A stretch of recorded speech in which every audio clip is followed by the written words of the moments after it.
A bit of a surprise finish today in the CNN defamation case. The Bay County jury ruled in favor of the plaintiff, Zachary Young, saying that CNN's story led to economic and emotional damage for Young.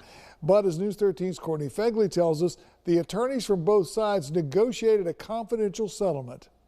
After 8 days of testimony and another 8 hours of deliberation, a local jury came back with their decision in a high-profile media lawsuit. Do you find by the greater weight of the evidence that defendant CNN committed defamation per se against plaintiff Zachary Young? Yes. Number 2, do you find by the greater weight of the evidence that defendant CNN committed defamation by implication against plaintiff Zachary Young?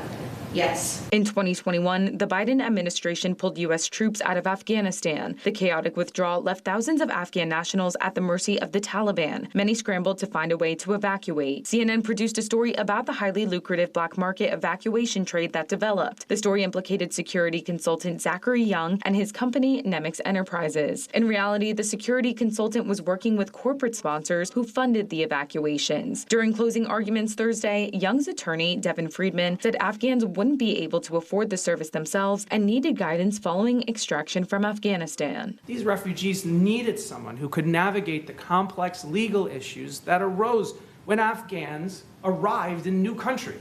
CNN's lead attorney, David Axelrod, tried to convince the jury Young was profiteering off desperate Afghans. The story got started by Jill Cornette saying, anyone interested in a story about an American mercenary charging people $13,000 per head.